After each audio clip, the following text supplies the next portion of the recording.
Hello, coucou tout le monde et bienvenue dans cette journée numéro 12 où je vais répondre à la question qu'est-ce que le PHS et qu'est-ce qu'il apporte dans une carte de design humain.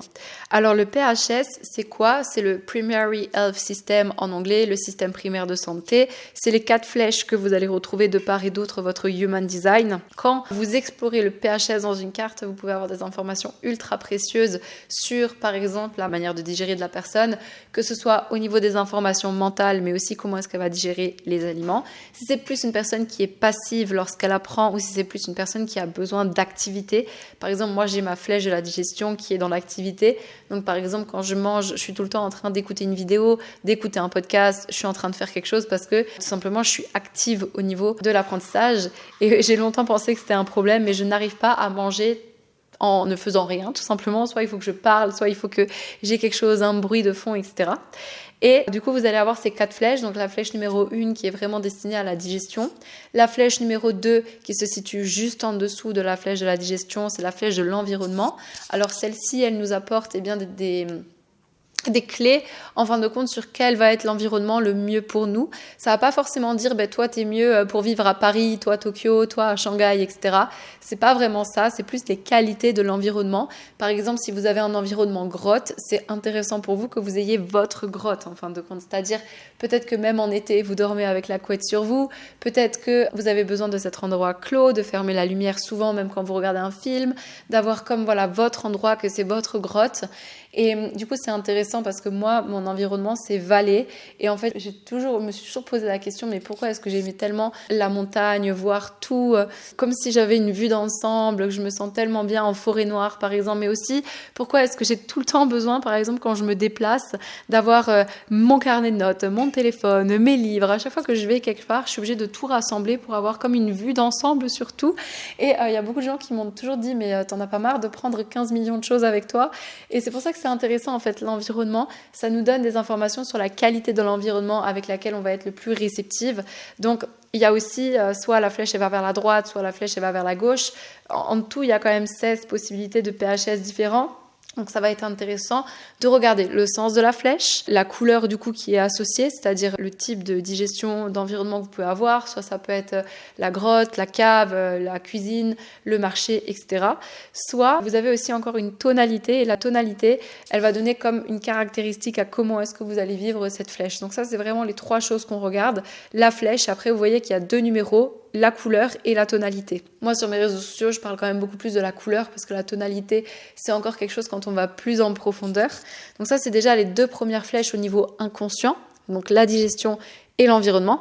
Et après, au niveau du conscient, parce que c'est assez étrange, le PHS, on le lit comme ça. Ça veut dire que quand vous avez votre carte de design main, vous allez lire la flèche de la digestion, la flèche de l'environnement, la flèche de la perspective et la flèche de la motivation.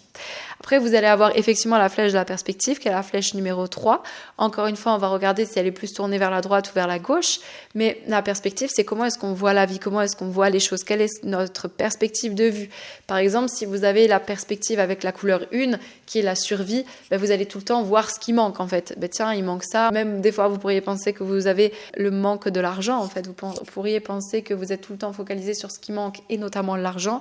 Mais c'est pas que vous vibrez le manque d'argent, c'est plutôt que votre perspective de vue, elle est concentrée sur ce qui manque pour la survie. Et c'est souvent des personnes un peu matérialistes. C'est pas méchant, mais comme il y a ce truc de j'ai peur qu'on manque de quelque chose, en général, il va y avoir ce côté d'accumulation aussi. Donc c'est intéressant de voir la flèche de la perspective sur comment est-ce que vous voyez plus les choses en détail ou plus avec une vue d'ensemble. Moi, ma flèche, elle va vers la droite, donc de la perspective, j'ai une vue plus d'ensemble en fait que forcément sur les détails. Et après la dernière flèche, donc celle qui se situe juste en haut de la flèche de la perspective, ça c'est la motivation et je vous invite vraiment à comprendre votre flèche de la motivation parce que c'est en un sens aussi votre conscience, la manière dont est-ce que vous allez être poussé à faire les choses et ça peut être intéressant. Donc là j'ai répondu à qu'est-ce que le PHS, qu'est-ce qu'il vous apporte. En fin de compte, il vous apporte des réponses sur votre système primaire de santé, quel va être l'environnement le mieux pour vous, la digestion qui peut être la plus intéressante aussi pour vous. Est-ce que vous allez être quelqu'un qui est le mieux à prendre par exemple à la lumière du jour, le matin ou le soir? Est-ce que c'est très intéressant parce que dans ma flèche de la digestion, j'ai la lumière directe. Ça veut dire que moi je suis quelqu'un qui va mieux apprendre le matin et c'est vrai que dans mon entreprise, je suis super active le matin. Moi, il faut que ça soit le matin que je travaille parce que sinon, ça va pas. Le matin que je fasse tout, limite, je préfère me lever à 4h et que ma journée, elle se finisse à 13h que de travailler le soir ou l'après-midi, par exemple. Je déteste ça. Mais surtout, quand j'étais au collège et au lycée, je me levais à 4h du matin pour réviser tous mes cours, mes contrôles, etc. Et ça fonctionnait à chaque fois quand je faisais ça parce que j'ai cette lumière directe, que j'apprends mieux au lever du soleil et surtout que mon plus gros repas c'est toujours le petit déjeuner et que pour moi le petit déjeuner c'est un repas que j'ai réellement du mal à sauter de par ça. Donc le jeûne intermittent le matin, encore une fois, ça peut être quelque chose de challengeant pour ma part. Donc voilà des choses que ça peut nous apporter, de nous différencier, de aussi comprendre quand est-ce que c'est le mieux pour nous d'apprendre dans la journée. Et voilà, en tout cas pour moi c'est hyper, sans même connaître mon PHS ou mon Human Design, je le faisais déjà au lycée, donc c'est hyper intéressant.